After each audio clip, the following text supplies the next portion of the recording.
الوصفه اللي غادي نتقاسم معكم وصفه مجربه مني شخصيا البنات. هاد الوصفه هي اللي عالجت بها الكحه، السعال، الم الصدر، السعال المزمن، الكحه ديال الدراري الصغار البنات.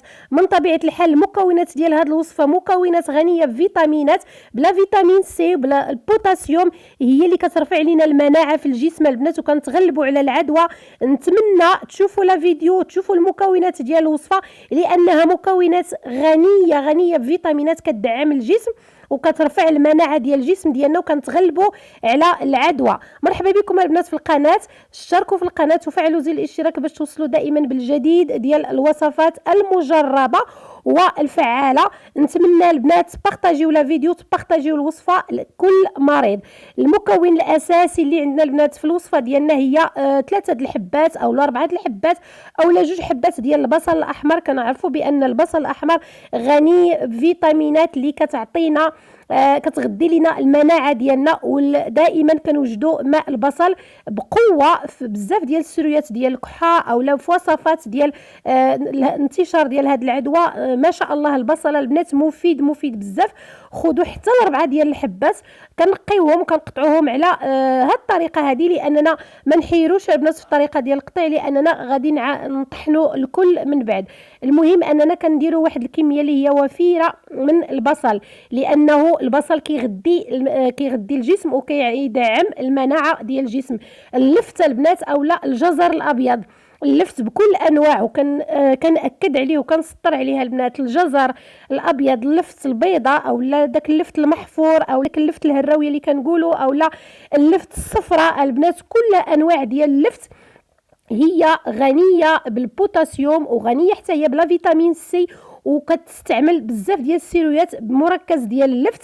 ما نستهنوش البنات بهذا المكون لانه واحد المكون اللي هو فعال في علاج الكحه الجافه، السعال البنات، الم الصدر البنات. الفيتامينات اللي موجوده في الجزر الابيض اللي هو اللفت كتعاود النسيج ديال الرئتين البنات. هذه المعلومه صحيحه، تاكدوا منها في جوجل وحاولوا تدخلوا بزاف الوصفات ديال اللفت لانه مفيد بزاف البنات. حاولوا تحكوا غير اللفت البيضاء اولا هذا المحفور اولا هذه الهراويه، حكيها مزيان وغير الماء ديالها سخنيه شويه وزيدي عليه عسل طبيعي، عسل حر طبيعي، وعطي الوليد اولا البنينه من الليل ما نشربوش عليه الماء.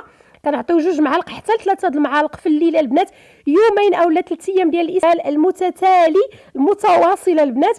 كتمشي الكحه، ما كتبقاش الكحه، ما كيبقاش السعال، ما كيبقاش داك الالم ديال الحلقه البنات، ما كيبقاش ديك الرعشه البنات. ما تستهنوش باللفت لانها واحد المكون اللي هو معالج للسعال اللي كيعطينا الجفاف ديال الصدر البنات.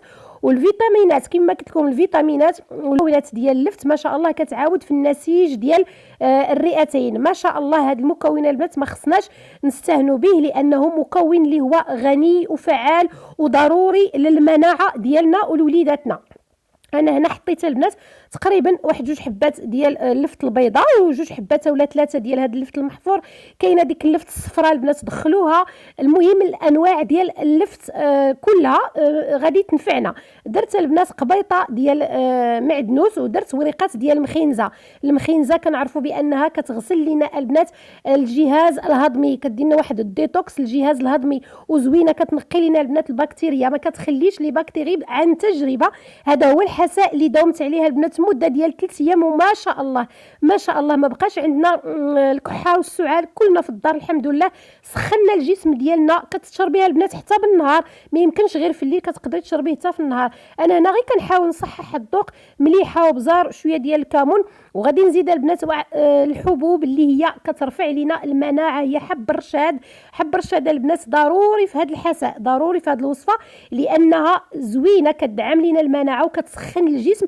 فاش كيسخن الجسم ما شاء الله وكتغذي الجسم ديالنا بالفيتامينات اللي فيها بزاف ديال الفيتامينات.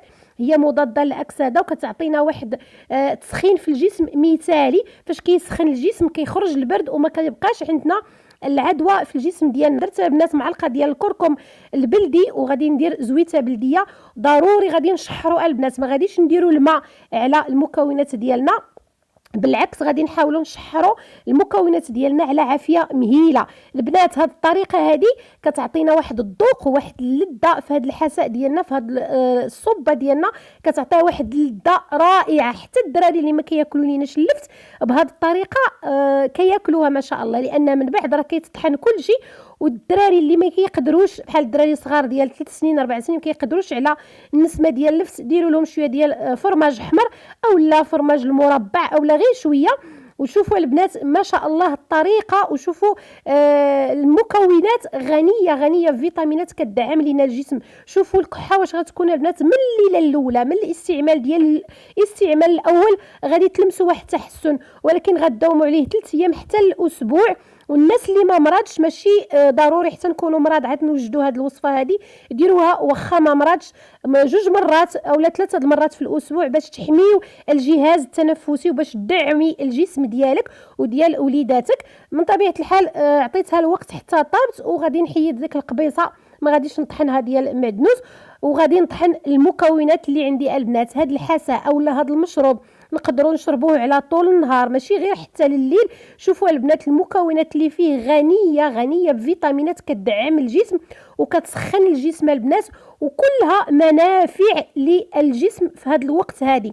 البنات اللي كيتشكاو من الكحه السعال اللي كيداوم ما كيفرقش الوليدات لانهم كيخرجوا الصباح للمدرسه كيخرجوا في البرد، حاولوا توجدوا لهم هذا الحساء.